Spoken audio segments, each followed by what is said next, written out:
आनंद कंद सच्चिदानंद श्री कृष्ण चंद्र चरणारविंद मकरंद मिलिंद भगवत प्रेम रस पिपासु समस्त भगवत भक्तों को सर्वप्रथम सादर नमस्कार। श्री राधे राधे।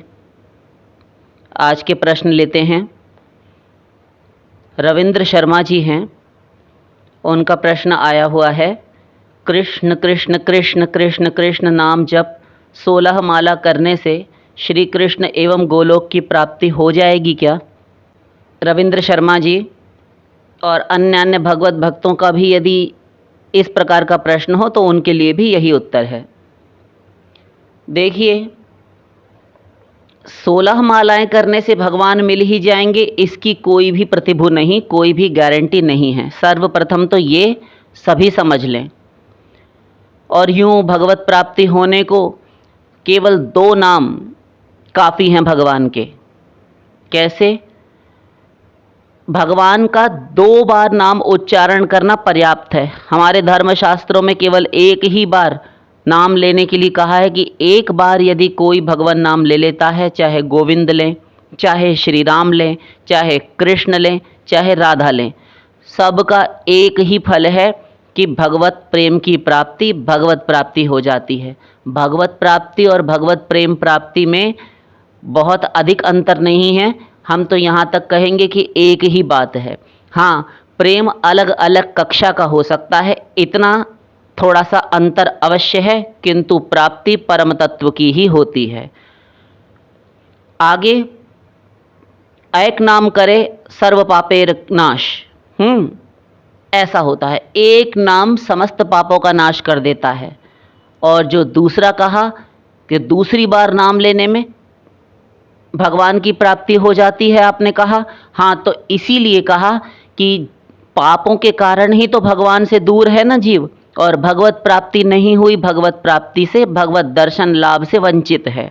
हाँ, तो भगवत प्राप्ति से पहले पापनाश, और पापनाश में अनर्थ निवृत्ति इत्यादि सब कुछ हो गया, और दूसरे नाम पर भगवत प्राप्ति हो गई परम चरमराधांत लक्ष्य की प्राप्ति।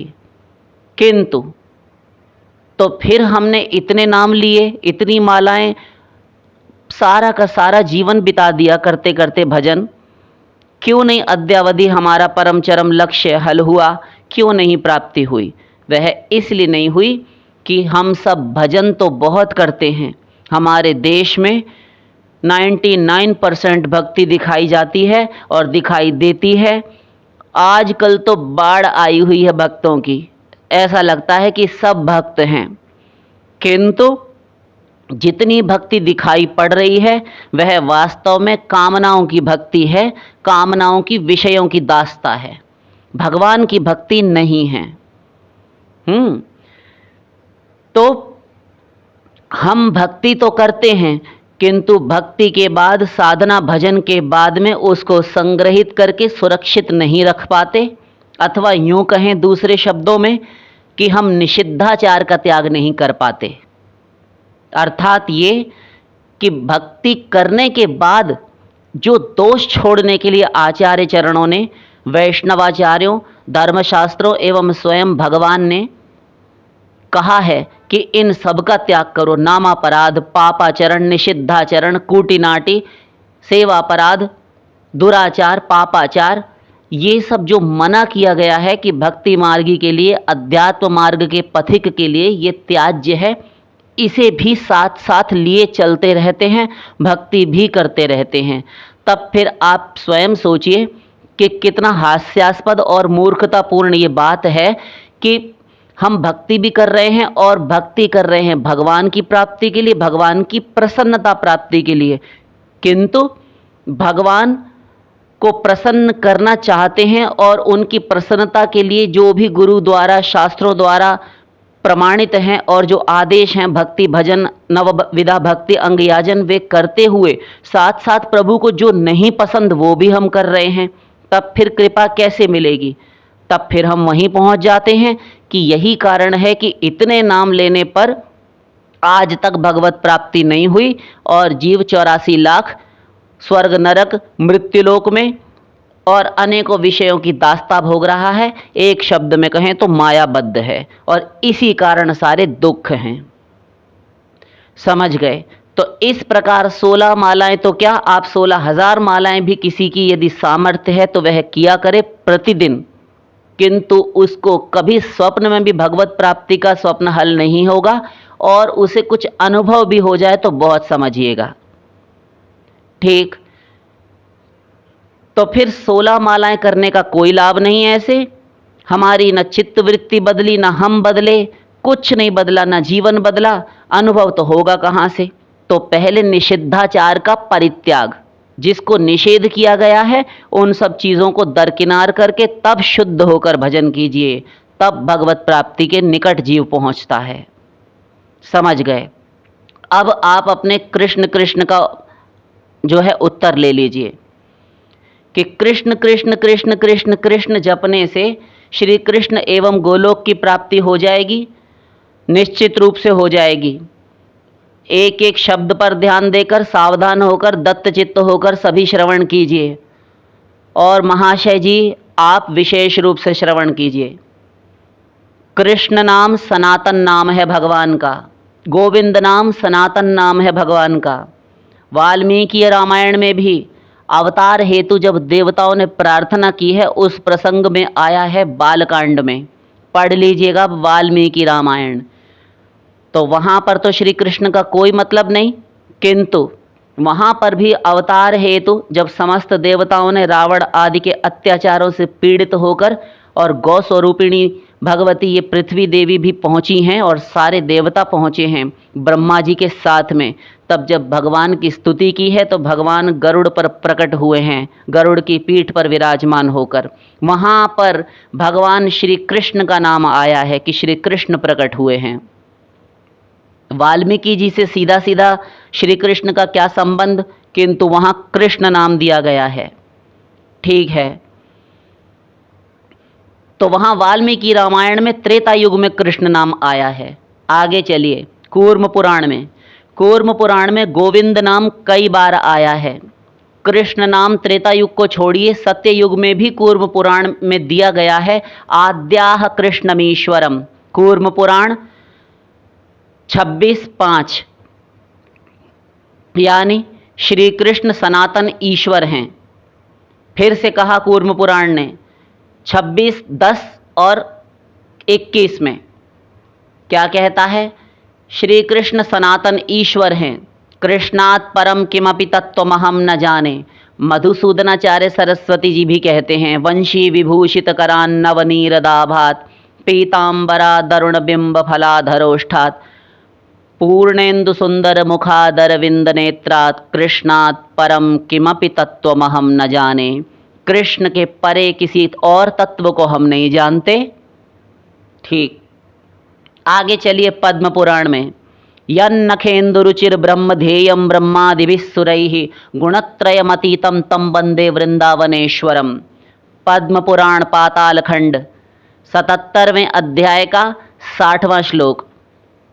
ठीक, इसका अर्थ है ब्रह्मा आदि देवतागण जिनके नखमणि चंद्रिका का अर्थात नख चंद्रिका का ध्यान करते हैं, उसी को नखमणि चंद्रिका को श्री कृष्ण के चरणों से, उनके नाखूनों नखों से निकलने वाले प्रकाश को, उस चंद्रिका को निर्गुण निर्विशेष निराकार ब्रह्म कहते हैं, जिसे आप ब्रह्म ज्योति कहते हैं। वही है निराकार ब्रह्म। तो ये समस्त ब्रह्मा आदि देवतागण भगवान शंकर भगवती पार्वती से कहते हैं कि मैं उन्हीं त्रिगुणातीत वृंदावनेश्वर भगवान श्री कृष्ण की वंदना करता हूँ, जिनके नखमणि चंद्रिका का ध्यान ब्रह्मा आदि समस्त देवतागण करते हैं देवी।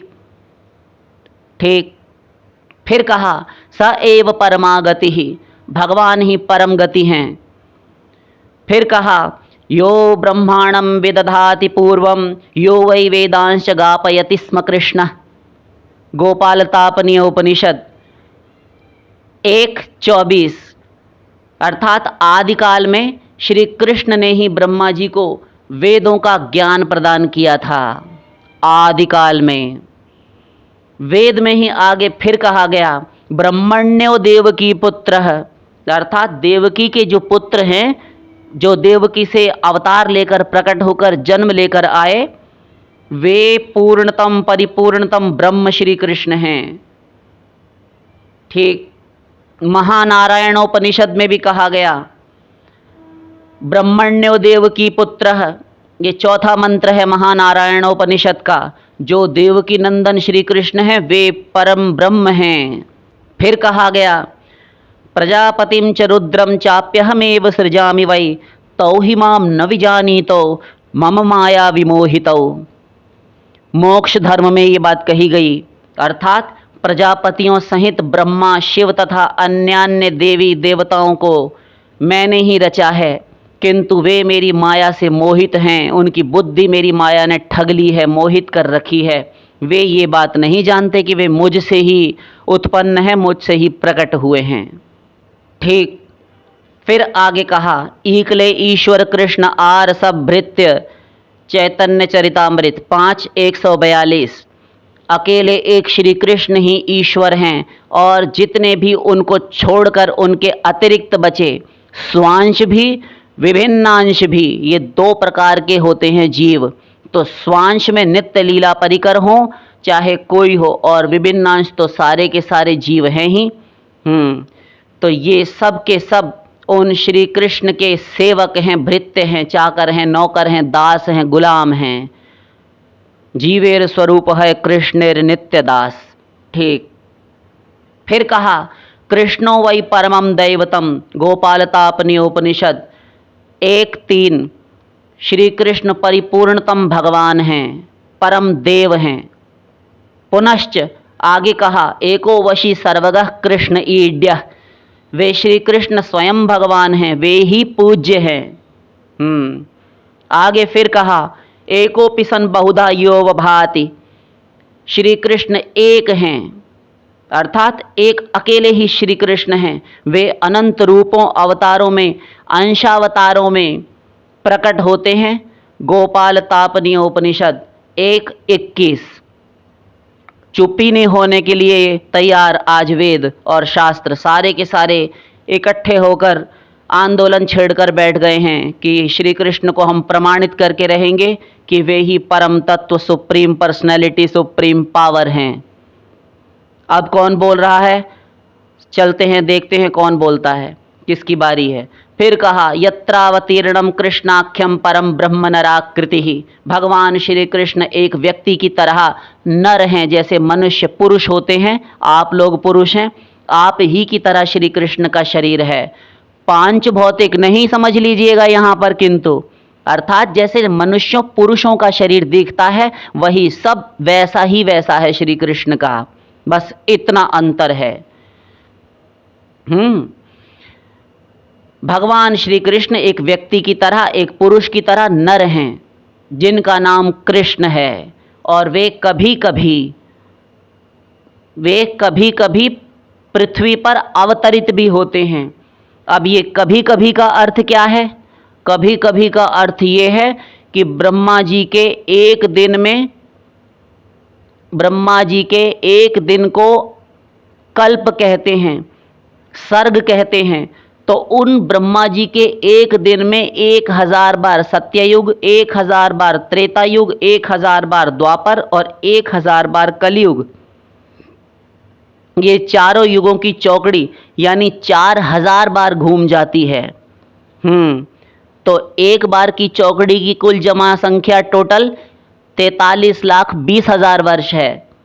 अच्छा, तो 43,20,000 वर्ष को आप 1000 बार जोड़ लीजिए अथवा मल्टीप्लाई कर लीजिए, तो जो आएगा 8 अरब 64 करोड़ वर्ष आएगा।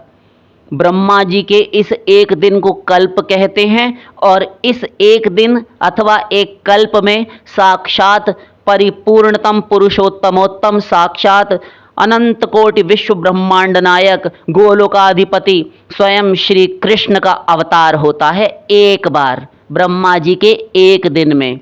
अभी जो 5249 साल पहले अवतार हुआ था, वे साक्षात परिपूर्णतम भगवान श्री कृष्ण ही थे। समझ गए? आगे चलिए। हम सैकड़ों प्रमाणों से सिद्ध कर सकते हैं, किंतु आपको अपच इंडाइजेशन ना हो जाए इसलिए काफ़ी है इतना ही। यहाँ विद्वत्ता तो प्रदर्शन करनी नहीं है, इतना काफ़ी था, किंतु आपको समझाना इतना ज़रूरी था, इसलिए प्रमाणित करने के लिए बोलना पड़ा।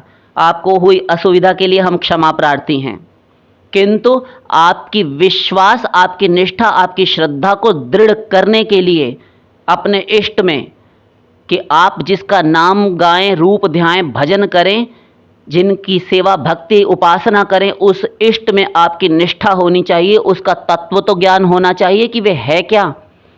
तब आप जब करेंगे महात्म्य ज्ञान पूर्वक, आपकी निष्ठा डांवाडोल नहीं होगी। कोई आपको डिगाना भी चाहेगा तो नहीं डिगेंगे, क्योंकि आप गुरु के पक्के हैं। आपको तत्व ज्ञान है कि मेरा इष्ट क्या है। और एक बात पते की बताते चले, अपने हरि गुरु अर्थात अपने गुरु में, अपने इष्ट में जिसे भरोसा नहीं आया, विश्वास नहीं आया, उसको ब्रह्म हत्या पग पग पर लगती है, ये ध्यान रखिएगा। इसलिए हरि गुरु में पूर्ण विश्वास होना चाहिए। गुरु वेदांत वाक्येषु दृढ़ विश्वास श्रद्धा। ठीक है, श्रद्धा रखेंगे, आपने समझा दिया हमको। हम श्री कृष्ण में पूर्ण विश्वास करके उनका भजन करेंगे। ठीक है, आगे बढ़ते हैं।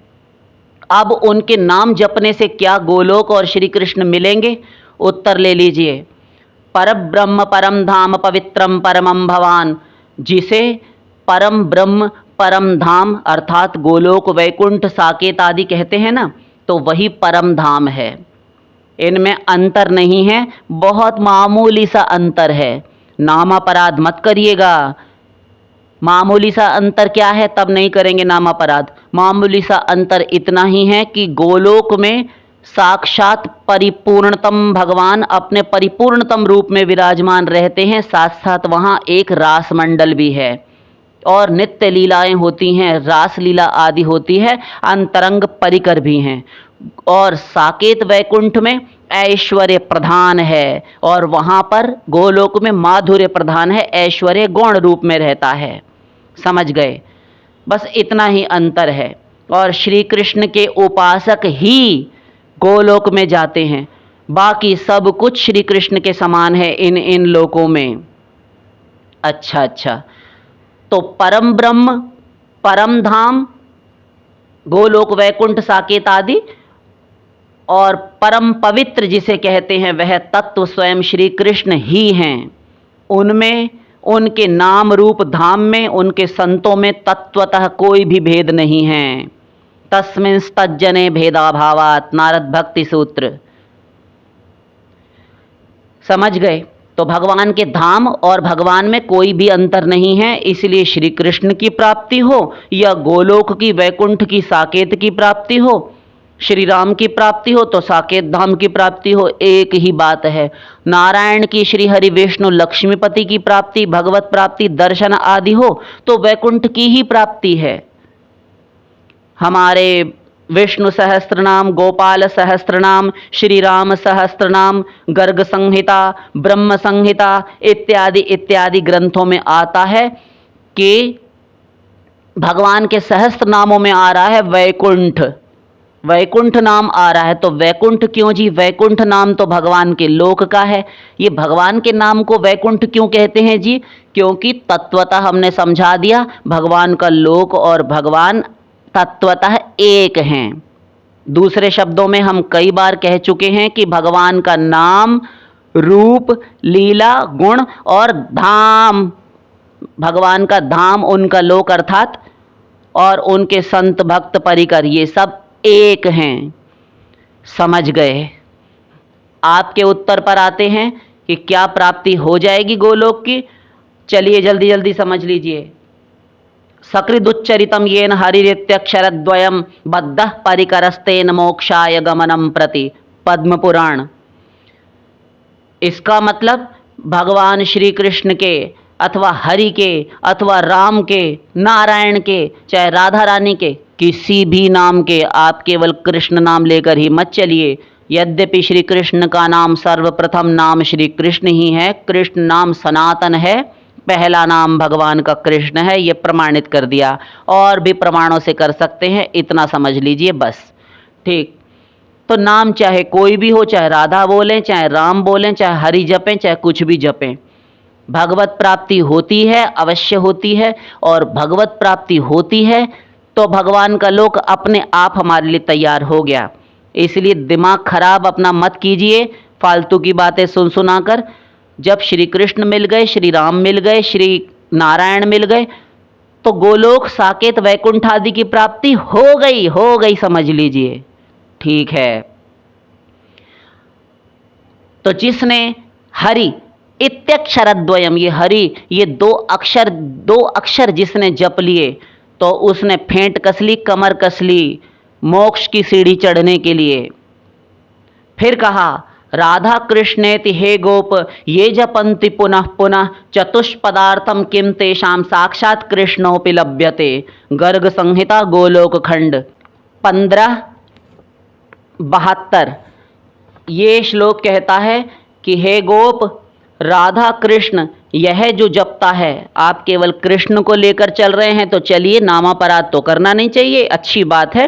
किंतु यदि अपनी ठकुरानी, स्वामिनी, लाडली जू, अपनी राधा रानी का नाम भी श्री कृष्ण के पहले यदि जोड़ दिया जाए तो क्या आपत्ति है? नहीं, कोई आपत्ति नहीं, जोड़ देंगे आप कहते हैं तो। हाँ, तो श्री कृष्ण के ही मुख से सुन लीजिए, राधा कृष्णेति हे गोप ये जपन्ति पुनः पुनः। हे गोप, जो राधा कृष्ण जपते हैं, पुनः पुनः बार बार जपते हैं, चतुष्पदार्थम किम तेषाम, उनके लिए चार पदार्थ क्या हैं? ये चार पदार्थ मतलब धर्म, अर्थ, काम और मोक्ष। ये तो इनकी तो बात ही क्या है, कृष्णोपि साक्षात लभ्यते, श्री कृष्ण भी उनको साक्षात मिल जाते हैं राधा कृष्ण जपने पर। समझ गए, मतलब ठकुरानी भी मिल जाएंगी, हाँ मिल जाएंगी। फिर कहा भगवान ने अहम प्रेमैक लभ्यम, मैं केवल प्रेम से ही मिलता हूँ। चुप ही नहीं हो रहे। फिर कहा भक्त्या वा स्नेह भावेन द्वेष भावेन वा पुनः केपि स्वामित्व भावेन बुद्ध्या वा बुद्धिपूर्वकम येन केनापि भावेन चिंतयन्ति जनार्दनम इह लोके सुखम भुक्त्वा यान्ति विष्णोः सनातनम। पद्म पुराण उत्तरखंड। अर्थात भक्ति से जपे, भजे, अथवा स्नेह से जपे, द्वेष से, खार से, नफरत से जपे, या किसी भी भाव से भगवान को जपे, केपि स्वामित्व भावेन, अपना स्वामी मानकर भगवान को कि मैं सेवक हूँ, मेरे स्वामी हैं, बुद्ध्या वा बुद्धिपूर्वकम, अर्थात ज्ञान से जपे चाहे अनजाने में जपे, येन केनापि भावेन, जिस किसी भी भाव से जपे, चिंतयन्ति जनार्दनम, भगवान जनार्दन श्री कृष्ण का चिंतन यानी स्मरण करे, ध्यान करे, ये भी कह दिया। तो इह लोके सुखम भुक्त्वा, इस लोक में सुख भोग कर, यान्ति विष्णोः सनातनम, सनातन विष्णु के परम धाम को प्राप्त होता है। समझ गए। फिर कहा हरिर्हरति पापानि दुष्ट चित्तैरपि स्मृतः अनिच्छापि संस्पृष्टो दहत्येव हि पावकः जिह्वाग्रे वसते यस्य हरिदित्यक्षरद्वयम् स विष्णुलोकमाप्नोति पुनरावृत्ति दुर्लभम। नारद पुराण पूर्व विभाग 42। बार बार हरि हरि हरि जो जपता है उसके समस्त पापों को, हरि जपने मात्र से जो हरि जपता है उसके पापों को, हरिर्हरति पापानि, हरि पापों को हर लेते हैं। दुष्ट चित्तैरपि स्मृतः, अर्थात बुरे भाव से भी कोई जपता है तो भी, अनिच्छापि ही संस्पृष्टो दहत्येव ही पावकः, यदि कोई बिना इच्छा के अग्नि को छू ले, जानबूझकर छू ले, अग्नि ऊपर गिर पड़े, बरबस हाथ पैर मुंह बांधकर अग्नि कुंड में डाल दिया जाए, जिस किसी भी प्रकार से अग्नि अपना कार्य जलाने का करती है, वैसे ही किसी भी प्रकार से भगवान नाम लिया जाए लाभ ही करता है। ठीक। जीवाग्रे वसते यस्य हरिरित्यक्षरद्वयम्, जिसकी जीव की नोक पर ये हरि नाम के दो अक्षर नृत्य करते रहते हैं, स विष्णुलोकमाप्नोति, उसको विष्णुलोक सहज में मिल जाता है, पुनरावृत्ति दुर्लभम, फिर उसको संसार में नहीं आना पड़ता। ये सारे श्लोक क्या कह रहे हैं? आप व्यर्थ की टेंशन पाले बैठे हैं, नहीं पालेंगे। जैसे जैसे आप प्रमाणित करते जा रहे हैं टेंशन समाप्त होती जा रही है। फिर भी और सुन लीजिए, बिल्कुल जड़ मूल से समाप्त कर दें। पतताम शतखंडा तू सा जिह्वा रोग रूपिणी कृष्ण कृष्णेति कृष्णेति श्री कृष्णेति न जलपति, मतलब वो जबान 100 टुकड़े होकर भूमि पर गिर जाए, वह जीव गल जाए, वह सड़ जाए जीव, ऐसा ये आप श्राप दे रहे हैं क्या? नहीं नहीं, श्लोक कह रहा है, उसका हम भावार्थ कर रहे हैं। पतताम शतखंडा तो साजुवा रोग रूपिणी, वह मुख में जीव जीव नहीं है, वह रोग रूपिणी कोई लता है, कोई बेल है, विष रूपिणी, रोग रूपिणी। जो कृष्ण कृष्ण कृष्ण हे कृष्ण ऐसा नहीं जपती। स्कंद पुराण। ठीक। अब थोड़ा सा एक हिंदी की पुस्तक है, हमारे श्री गोस्वामी जी महाराज ने लिखी है, तुलसीदास जी ने। आप सब उसकी कद्र नहीं करते। हिंदी की किताब जैसे बच्चों की रद्दी होती है वैसे समझकर यहाँ वहाँ फेंके रहते हैं, इसलिए हम कह रहे हैं। हम नहीं कह रहे उसको हिंदी की किताब, आपकी नज़र में उसका कोई मूल्य नहीं है। हम उसी रामायण से प्रमाणित करते चलें। गीध अधम खग आमिष भोगी, गति दीन्ही जो जाचत जोगी। अरण्यकांड। पक्षीराज जटायु ने जब भगवती सीता जी की रक्षा के लिए रावण से युद्ध किया, पंख काट दिए, श्री राम को पड़े हुए जब मिले, तब भगवान के गोद में उन्होंने अपना देह परित्याग किया और गोस्वामी जी की लेखनी चल पड़ी और गोस्वामी जी को कहना पड़ा कि गीध अधम पक्षी अर्थात नीच पक्षी, जो दिन रात मांस भक्षण करके जीने वाला है, मांस खाता है, उसको भी भगवान ने वो गति दी जो योगी चाहते हैं। योगी किसे कहते हैं आपको पता है? बताइए। योगी कहते हैं परम तत्व नारायण के उपासकों को। भगवान श्री हरि लक्ष्मीपति विष्णु जी की उपासना जो करते हैं, उनके भक्तों को, उनके उपासकों को योगी कहते हैं। तो मोक्ष प्राप्ति, वैकुंठ प्राप्ति जो चाहते हैं, उन योगियों वाली गति उनको दी, ऐसे पक्षी को। आपको अपनी टेंशन लग रही है कि हम कृष्ण नाम जपते हुए भी गोलोक अथवा कृष्ण को प्राप्त कर पाएंगे कि नहीं। अभी और सुन लीजिए। पापी अधम मला कर ताहि दीन निज धाम। कुंभकर्ण जब मरा तो शंकर भगवान से भी चुप न रहा गया और बोल उठे, पार्वती, पापी अधम मलाकर, घोर गंदगी का भंडार, और पापात्मा और नीच था वह असुर, उसको भी प्रभु ने अपना धाम दे दिया। वे अभागे हैं जो दूसरे देवी देवताओं को भजते हैं श्री राम को छोड़कर। शंकर जी सही कर रहे हैं, अभी चुप नहीं हुए। राम राम कही तनु तजही, पावहि गति निर्वाण।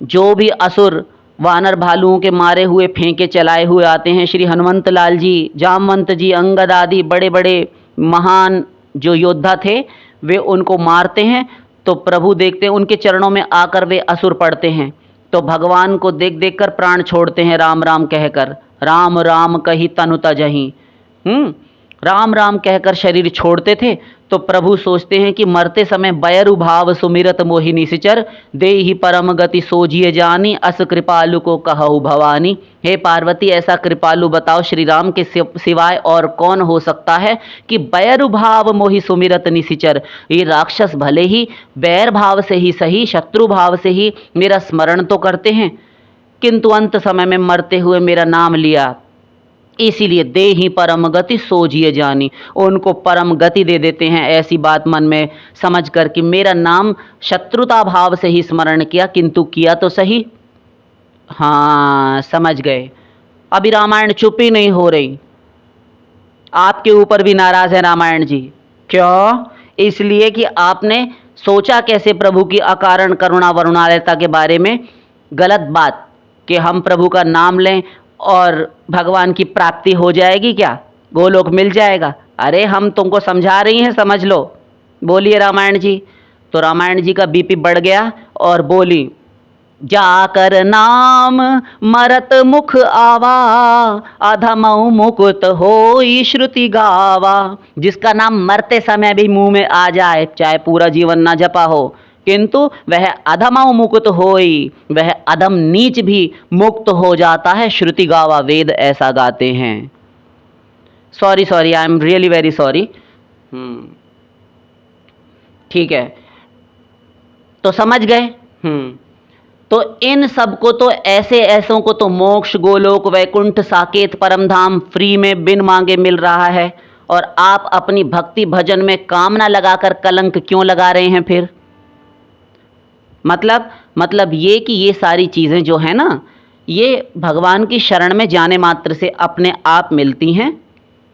ऐसा हमारे इतिहास में एक भी उदाहरण नहीं मिलता शास्त्रों में कि जिसको भगवत प्राप्ति हुई हो, जिसने भगवान नाम का आश्रय लिया हो और वह इसी मृत्युलोक में भटकता फिरे, उसकी कुगति दुर्गति हो, दुर्दशा हो, ऐसा नहीं होता। और आपने कृष्ण की प्राप्ति हो जाएगी और गोलोक की प्राप्ति हो जाएगी, ये दोनों के दोनों गलत है। दोनों, जब गोलोक की प्राप्ति हुई तो कृष्ण फिर कहाँ जाएंगे? आपको गोलोक की प्राप्ति हो जाएगी, कृष्ण छोड़कर चले जाएंगे क्योंकि आप आ गए वहाँ पर, इसलिए। अरे जब गोलोक में जाएंगे तो कृष्ण तो वहीं हैं। हाँ, तो इसलिए आपको कृष्ण की प्राप्ति हुई। और यदि आपको कृष्ण की प्राप्ति हुई तो गोलोक मिल जाएगा, ये भी गलत। यदि श्री कृष्ण मिल गए तो श्री कृष्ण आपको यहाँ छोड़ेंगे क्यों? भगवत प्राप्ति के बाद यद गत्वा न निवर्तन्ते तद्धाम परमं मम जलम भित्वा यथा पद्मम नरकादुद्धराम्यहम्। जिस प्रकार जल को भेद कर कमल बाहर निकल आता है, ऐसे ही उस भक्त का इस नरक से, इस भव संसार सागर से मैं उद्धार करके उबार ले जाता हूँ। ये किसी और के वाक्य हैं क्या? आप ही के इष्ट देव श्री कृष्ण के ही उद्गार हैं। हाँ हाँ, समझ गए। तो आप कलंक मत लगाइए कामना लेकर कि मुझे गोलोक की प्राप्ति चाहिए। श्री कृष्ण की प्राप्ति तो अच्छी बात है, गोलोक मत सोचिए, वो कामना का पुट लग जाएगा, कलंकित हो जाएगी। आप एक लौकिक उदाहरण से अब समझिए, बहुत हुआ वेद शास्त्र। बोलिए, आप एक बात बताइए, आप विवाहित हैं ना? हाँ, क्यों नहीं? तो और भी संसार के जितने भी पुरुष हैं, तो क्यों जी, इनके साथ में जो जो स्त्रियां ब्याह कर आती हैं, कोई भी बहनों का, जिन स्त्रियों महिलाओं का विवाह होता है, तो भले ही उनके मन में रहती भी है, लेकिन वे ये बात प्रत्यक्ष रूप से डायरेक्ट नहीं पूछती ससुराल वालों से अथवा अपने पति से। क्यों जी? हाँ बोलो, हम तुमसे शादी कर रही हैं, तो ये बताओ कि अपनी प्रॉपर्टी वगैरह तुम हमको दोगे कि नहीं, तभी शादी करेंगी। और कोई पूछ बैठे तो आदमी कहेगा, क्या बकबक करती है, मेरी होने के बाद में सारी चीज़ मैं, मेरे शरीर समेत, मेरी हर चीज़ समेत सब कुछ तो तेरा है, बकवास करती है। हाँ, तो वैसे ही अब उस स्त्री का ढीला बताया जाएगा दिमाग की? नहीं। तो ऐसे ही जब प्रभु को आपने अपने आप को सौंप दिया तो सारी चीज़ भगवान की हो गई। अमृतस्य वै पुत्राः, वेद कहता है तू अमर का पुत्र है। श्री कृष्ण परम पिता हैं, जगत पिता हैं, अनादिकालीन शाश्वत पिता हैं इस जीवात्मा के। ममैवांशो जीवलोके जीवभूतः सनातनः, माता भ्राता सुहृद गति, वेद कह रहा है, सुबालोपनिषद। गतिर्भर्ता प्रभु साक्षी निवास शरणम सुहृद प्रभव प्रलय स्थानम निधानम बीजम अव्ययम, गीता भी कहती है। तो आप समझ गए, वे प्रभु से हमारा ऐसा कोई संबंध हो ही नहीं सकता जो उनसे हमारा ना हो, क्योंकि हम अंश हैं, वे अंशी हैं। समझ गए? तो वह तो अपने आप मिलेगा बिन मांगे, तो कलंक क्यों लगाना मांग कर कि हमको गोलोक वैकुंठ आदि दे दीजिए। ठीक है, नहीं करेंगे। कृष्ण की कामना किए रहिए, अर्थात भगवत प्राप्ति की कामना। तो हमारे रसिकाचार्यों, वैष्णवाचार्यों ने, श्रीमद् भागवत आदि अन्य अन्य भक्ति ग्रंथों ने भी इसे कलंकित भक्ति माना है। तार मध्य मोक्षवांछा कैतव प्रधान, चैतन्य चरितामृत में भी कहा कि इस भक्ति के मध्य में श्री कृष्ण और भक्त के बीच में मोक्षवांछा, जो मोक्ष की कामना है अथवा उनके वैकुंठ आदि धाम की प्राप्ति की कामना है, ये महाकैतव है, यानी कलंक है, पंक है, कीचड़ है, गंदगी का काम करता है। हाँ, शुद्धा भक्ति तो जो चीज़ बिना मांगे ज़बरदस्ती मिलनी ही मिलनी है, आपको मिलकर ही रहेगी, वे देकर ही मानेंगे। अभी असुरों को दी थी ना? हाँ, याद है। तो कोई शंका संदेह के लिए स्थान नहीं। फिर आप मन में यह कामना लेकर नाम जप करें कि गोलोक वैकुंठ आदि मिलेगा, तो ये कितना हास्यास्पद है, घोर निंदनीय है भक्ति मार्ग में। तब आप शुद्ध भक्त नहीं कहलाएंगे। और हमारे संप्रदाय में और समस्त वैष्णवाचार्यों, शुद्ध भक्तों की फिलॉसफी के अनुसार शुद्ध भक्ति वही है कि कोई कामना का पुट भी ना रहे, आभास गंध लेश शून्य रहे, आभास भी ना रहे, केवल श्री कृष्ण की प्रसन्नता, उनके सुख में ही सुखी रहना, ये है शुद्धा भक्ति। निष्काम प्रेम, अहैतुकी भक्ति, अनपायनी भक्ति, निर्भरा भक्ति। तो यही वाली भक्ति आपको करनी है। अन्याभिलाषिता शून्यम ज्ञान कर्माद्यनावृतम, नारद पांचरात्र। ठीक, आप गोलोक की बात करते हैं, अपनी आत्मा तक का दान कर देते हैं भगवान श्री कृष्ण। ऐसे हैं वे प्रभु, अपने भक्तों को अपनी आत्मा तक दे डालते हैं। आप अपनी बात कर रहे हैं कि गोलोक मिलेगा कि नहीं, सब कुछ मिल जाएगा। यत् कर्मभिर्यत् तपसा ज्ञान वैराग्यतश्च यत् योगेन दान धर्मेण श्रेयोभिरितरैरपि सर्वं मद्भक्ति योगेन मद्भक्तो लभतेऽञ्जसा स्वर्गापवर्गं मद्धाम कथंचिद् यदि वांछति। भागवत 11वां स्कंद उद्धव जी से कह रहे हैं कि यत् कर्मभिर, जो कर्म से, यत् तपसा, जो कठोर तपश्चर्याओं से, ज्ञान वैराग्य तश्चयत, जो ज्ञान से और वैराग्य पूर्वक जीवन जीने से, योगेन दान धर्मेण, योग से, दान करने से, और अन्य अन्य धर्म कर्मादि का कठोरता पूर्वक, जैसे महाराज शिवी, नभग नाभाग, अम्बरीश, हरिश्चंद्र आदि ने पालन किया, ऐसे धर्माचरण करने से जो फल मिलता है। श्रेयोभिरितरैरपि, अन्यान्य जो कल्याण के साधन वेद शास्त्रों में कहे गए, उनके सांगोपांग पालन से जो फल मिलता है, सर्वम मद भक्ति योगेन, वो सब मेरे भक्ति योग से प्राप्त हो जाएगा, किंतु अनन्य भक्ति योग से। केवल मैं रहूं और कोई ना रहे, इतनी जलन भी है ठाकुर जी को। क्यों जी, ये जलन क्यों है, ये फिर किसी दिन रखेंगे, डिटेल हो जाएगा। सर्व मद भक्ति योगेन मद भक्तो लभतेंजसा, मेरा भक्त ये सब कुछ प्राप्त कर लेता है। क्या क्या? स्वर्गापवर्गम, एक स्वर्ग भी प्राप्त कर लेता है। यदि मोक्ष ना चाहे, संसार में ही रहना चाहे, तो भगवान वे बड़ी खुशी से दे देते हैं, ले लो बेटा जाओ। इसी स्वर्ग को प्राप्त करने के लिए तुम यज्ञ आदि करते तो 6 नियमों से पूर्ण संपन्न होता, तब जाके षड्भि संपद्यते धर्म, अधर्मस्तु विपर्यय। और गड़बड़ हो गई, एक वेद मंत्र के, एक शब्द के, एक उसके उच्चारण में, एक वर्ण के, एक स्वर में भी यदि गलती हो गई तो यजमानम हिनस्ति, यजमान का ही वह वेद मंत्र सर्वनाश कर डालेगा। ऐसे उदाहरण मिलते हैं। किंतु भगवत भक्ति से, श्री कृष्ण की भक्ति से सहज ही में स्वर्ग इत्यादि जाया जा सकता है। अच्छा। और अपवर्गम यानी 5 प्रकार की मुक्ति भी मिल जाएगी भक्ति से श्री कृष्ण की। तो इसमें लौट कर नहीं आना पड़ेगा, अपुनर्भव मोक्ष है। हाँ, और मद्धाम, मेरा धाम भी मिल जाएगा। कथंचिद यदि वांछति, और भी जो जो कुछ चाहता है वह सब मिल जाएगा। गरुड़ पुराण भी बोला कि भागवत जी हम भी आ रहे हैं, आ जाओ भैया आ जाओ। तो गरुड़ पुराण बोले, यद दुर्लभम यद अप्राप्यम मनसो यन्न गोचरम तदप्य प्रार्थितो ध्यातो ददाति मधुसूदन। जो अत्यंत दुर्लभ हो, यद अप्राप्यम, जो ना मिला हो, ना मिल सकता हो, बड़ा दुर्लभ हो। मनसो यन्न गोचरम, जो मन से, इंद्रियों से आप सोच भी नहीं सकते, कल्पना भी नहीं कर सकते कि ये हमको प्राप्त कभी सपने में भी होगा, वो भी मिल जाएगा। तदप्य प्रार्थितो, वह प्रार्थना करने से, ध्यातो, ध्यान करने मात्र से मधुसूदन भगवान दे डालते हैं। तो आशा करते हैं कि आप समझ गए होंगे। गोलोक भी मिलेगा, श्री कृष्ण भी मिलेंगे, सब कुछ मिल जाएगा इन श्लोकों के अनुसार, इन शास्त्रों के वचनों के अनुसार। किंतु निष्काम भक्ति करें, प्रभु से प्रेम करना सीखें। प्रेम कीजिए, अपने आप सब दे देंगे। शेष फिर